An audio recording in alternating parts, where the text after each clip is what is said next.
We begin with the latest tragic details of the deadly stabbing rampage in Sydney's Bondi Junction. 6 people were murdered in the attack. 4 have been identified. New mother Ash Good, architect Jade Young, Dawn Singleton, daughter of businessman John Singleton, and security guard Faraz Tahir. Another 12 people were wounded, including Ash's 9-month-old baby girl. The killer has been named as 40-year-old Joel Cauchi. He was stopped by New South Wales Police Inspector Amy Scott. She ran towards Cauchi and opened fire, ending his deadly rampage. Hers is just one story of remarkable bravery in an incident that's shaken the nation. Taylor Ryan begins our coverage, and a warning: this report is confronting. Hours before he murdered half a dozen innocent people inside a busy shopping centre, Joel Cauchi ordered a chicken curry at this Bondi Junction cafe. He couldn't pay, but returned 2 hours later with cash for what would be his final meal, before he stumbled down the street and shortly after began a killing spree inside the busy Westfield. Sydney has suffered a horrifying and violent attack on innocent people who are doing something everybody does on the weekend, and that is going shopping. The events of yesterday have shocked the nation. 40-year-old Cauchi first entered the centre at around 3 p.m. He left, then returned 20 minutes later armed with a knife and began his attack on innocent shoppers. Men, women and children fled for their lives and barricaded themselves inside stores, while others fled out the back through fire exits. Brave onlookers tried their best to disarm Cauchi. A male security guard is among the dead. The other 5 victims are all women. He was determined on stabbing people, but he stabbed women, mainly all women, which is quite cowardly, really. The harrowing attack continued until 4 p.m. as Cauchi made his way up to the higher levels of the centre before he came face to face with New South Wales Inspector Amy Scott, who demanded Cauchi drop his weapon. When he didn't, he was shot dead. We're all lucky that she was there, because he would have done a lot more damage. Still, a lot of damage was done. Among the dead, Sydney architect Jade Young, 25-year-old Dawn Singleton, the daughter of prominent businessman John, security guard Faraz Tahir, and 38-year-old first-time mum Ash Good. Her baby girl Harriet has undergone surgery and remains in hospital, along with a dozen others whose lives were saved thanks to the selfless, quick thinking of strangers. I'll do the best I can, but some of the injuries those people sustained were really bad, so we just did the best with what we could. We were literally using clothes off the shelves. And lifeguard Andrew Reid was shopping at Myer when the attack started. I looked down to level 4 because I could see through the escalators, and there was a woman down there just bleeding really badly, and I was like, I've got to get down there and help. And as I went past this empty pram, I was just like, what's this pram doing here? I've got 3 young kids, and yeah, I just felt sick in my stomach. Those who fled into nearby shops could do nothing but wait. I was hiding in the back room and I was just hearing gunshots. It's just like the worst thing ever. Lock the glass doors, turn off the lights, turn off the music and get us all to hide in the storeroom. Before police went store to store, securing the centre and brought people to safety. One by one, they emerged from the Westfield, and by the time the evening set in, the world was reacting. To Australia now, and a terrifying scene at a mall in Sydney. From King Charles, our hearts go out to the families and loved ones of those who have been so brutally killed during such a senseless attack. But if it wasn't for the actions of one determined police officer, yesterday's death toll could have been even higher. And can I just say how proud we are of the actions of the officer involved last night. She is receiving all the support that she requires. Inspector Amy Scott is being hailed a hero for taking on the offender and putting an end to his deadly rampage. This state owes her an enormous debt of gratitude. Alongside the remarkable members of the public who risked their own lives to save others. We also see the footage of ordinary Australians putting themselves in harm's way in order to help their fellow citizens. That bravery was quite extraordinary. The best of Australians amidst this extraordinary tragedy. A deadly tragedy that police say was not an act of terrorism, but the terror felt by those who survived can't be forgotten. And Taylor Ryan joins us live from Bondi Junction. And Taylor, as police predicted, it's still very much an active crime scene there.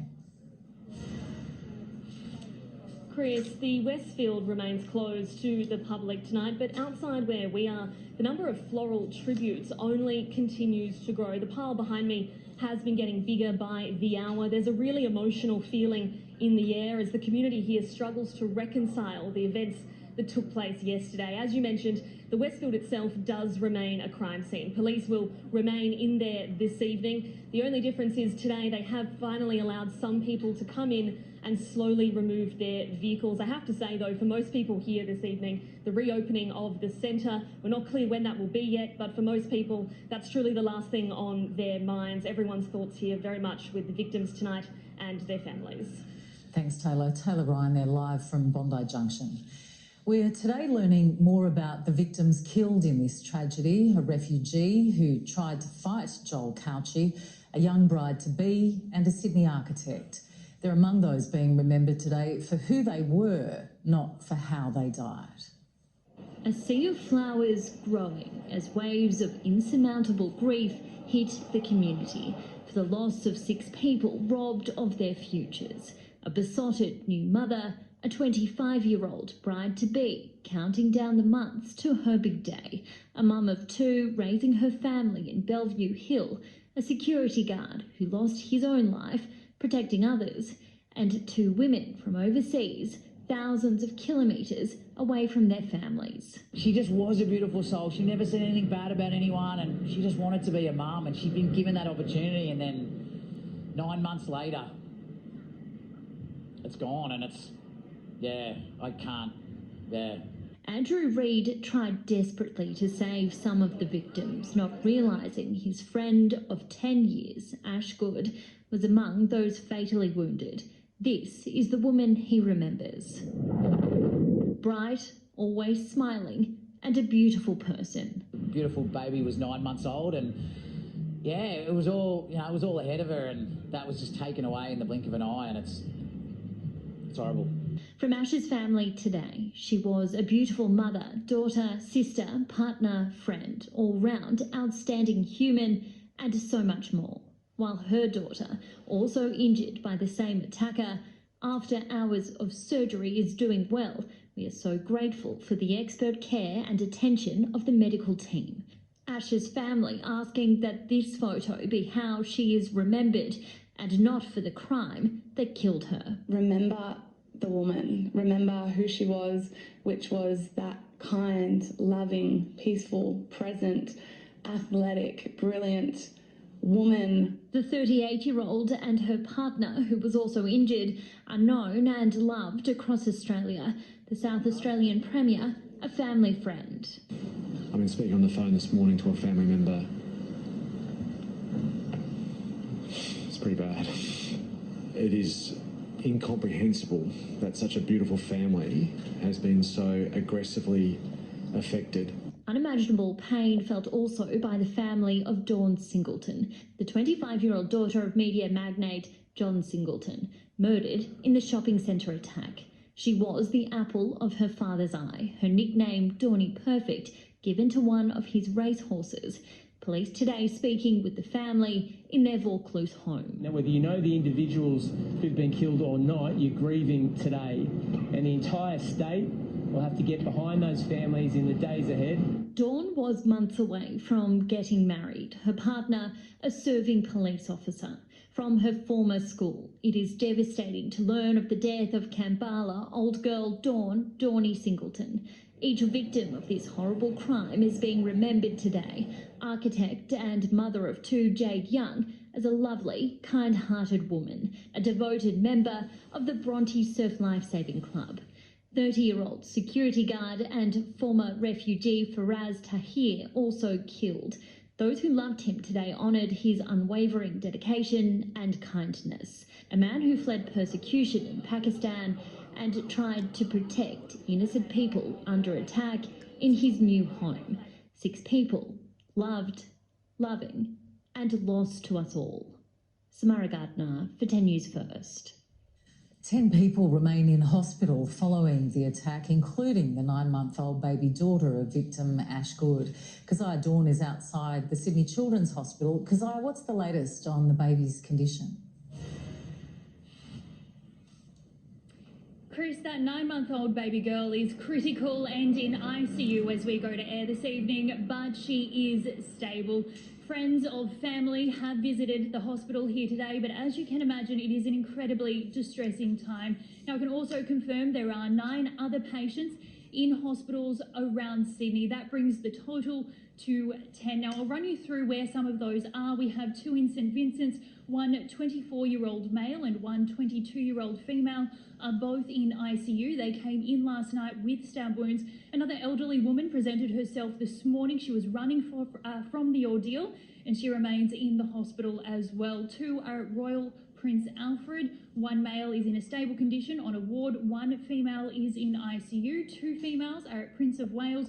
They are both stable, as well as another at St George. And a woman is in ICU at Royal North Shore. She is still in a serious condition.